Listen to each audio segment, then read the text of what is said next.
Hit 96.7 FM special ന്യൂസുമായി ഷാബു.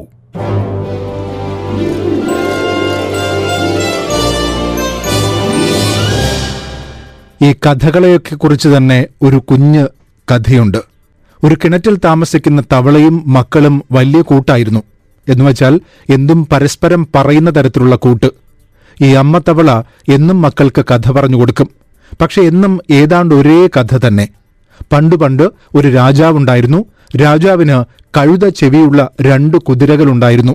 അപ്പോൾ മക്കൾ ചോദിക്കും, എന്നിട്ട്? അമ്മ പറയും, എന്നിട്ടൊന്നുമില്ല, ഇത്രയുള്ളൂ കഥ. ആ കിണറിന് തൊട്ടടുത്തുള്ള മരത്തിൽ ഒരു കഴുകൻ പാർത്തിരുന്നു.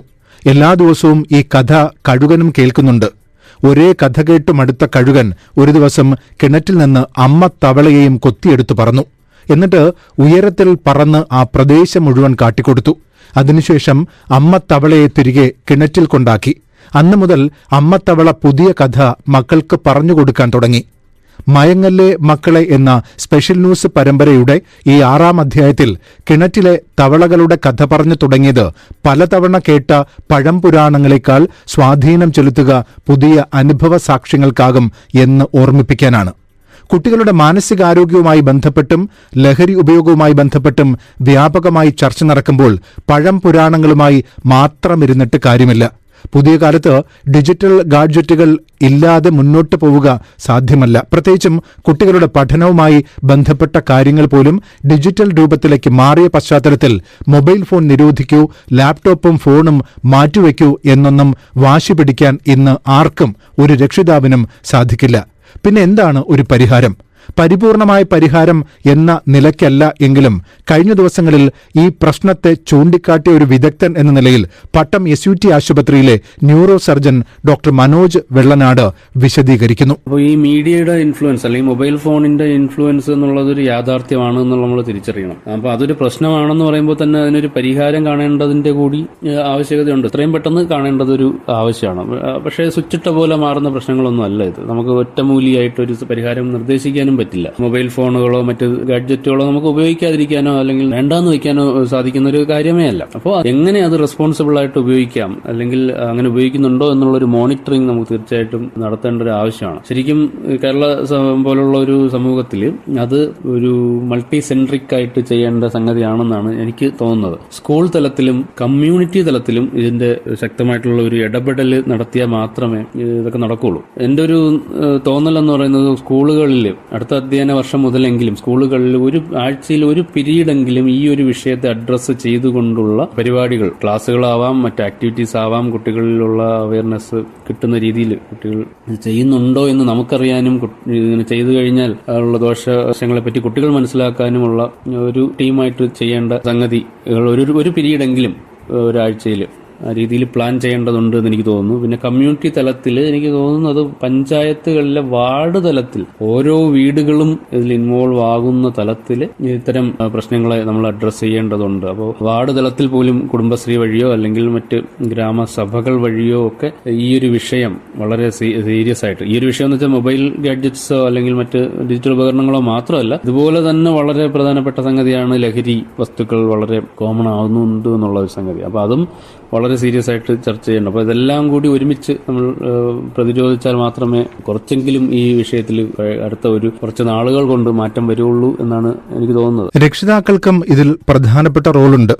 ആദ്യം പറഞ്ഞ കഥയിൽ അമ്മത്തവള എന്നും ഒരേ കഥ മക്കൾക്ക് പറഞ്ഞു കൊടുക്കുന്നത് പോലെ തങ്ങൾ കണ്ട കാഴ്ചകളുടെയും അറിവുകളുടെയും മാത്രം ബലത്തിൽ ഒരേ കാര്യം പറഞ്ഞുകൊണ്ടിരിക്കുന്നതും ഗുണത്തേക്കാൾ ദോഷം ചെയ്യും. തീർച്ചയായിട്ടും പാരന്റ്സ് എന്നുള്ള നിലയിൽ നമ്മളും മാറേണ്ടതുണ്ട്.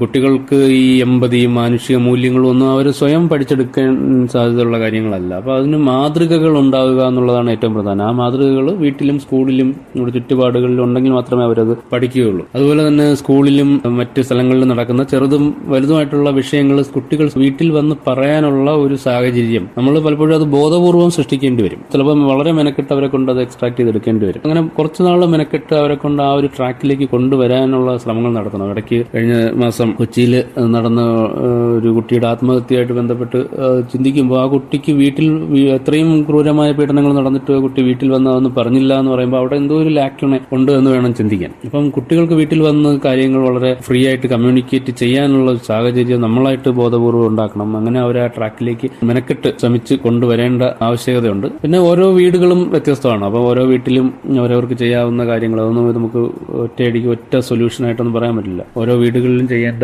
അവരവർ തന്നെ പ്ലാൻ ചെയ്ത് പക്ഷെ അത് ഇംപ്ലിമെന്റ് ചെയ്യണം എന്നുള്ളതാണ് പ്രധാനം. തീർച്ചയായിട്ടും പതിയെ പതിയാണെങ്കിലും സമൂഹത്തിലും അതിന്റെ മാറ്റങ്ങൾ ഉണ്ടാവും, അല്ലെങ്കിൽ ഉണ്ടാവണം എന്ന് തന്നെയാണ് നമ്മളെല്ലാവരും ആഗ്രഹിക്കുന്നത്. ഒരു വൃദ്ധ സന്യാസിയുടെ കഥ കൂടി പറയട്ടെ. അദ്ദേഹത്തിനൊരു അത്ഭുത സിദ്ധിയുള്ളതായി ഗ്രാമവാസികൾ വിശ്വസിച്ചിരുന്നു. അതായത് ആളുകളുടെ കയ്യിലും പോക്കറ്റിലും എന്തിന് മനസ്സിൽ പോലും എന്താണെന്ന് പറയാനുള്ള കഴിവുണ്ടായിരുന്നു അദ്ദേഹത്തിന്. ഇന്നത്തെ ടേം ഉപയോഗിച്ച് പറഞ്ഞാൽ ഒരു മെന്റലിസ്റ്റിനുള്ള കഴിവ്. ഒരിക്കൽ ഒരു കുസൃതി ബാലൻ ഈ വൃദ്ധ സന്യാസിയെ പരീക്ഷിക്കാനും നാട്ടുകാരുടെ മുന്നിൽ അപമാനിക്കാനും നിശ്ചയിച്ചു.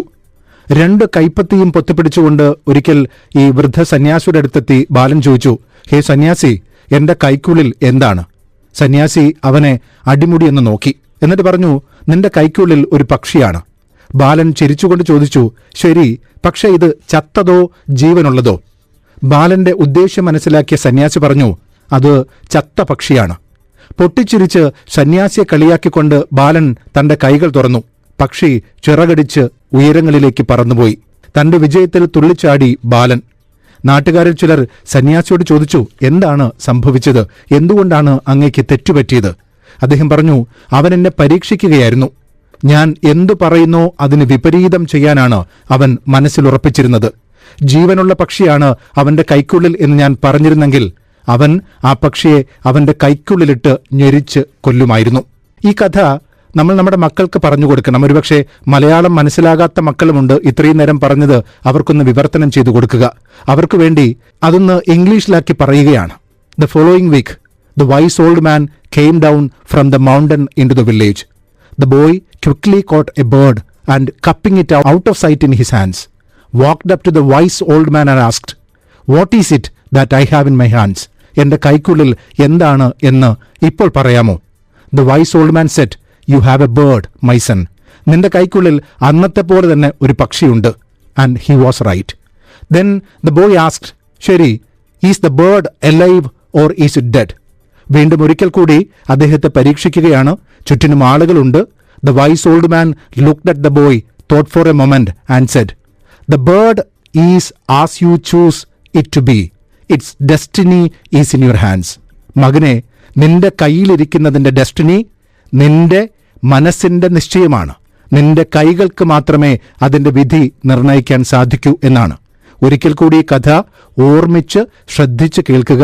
മക്കളോട് പറഞ്ഞു കൊടുക്കേണ്ടത് നിന്റെ കൈക്കുള്ളിലിരിക്കുന്നതിന്റെ വിധി, it's destiny is in your hands.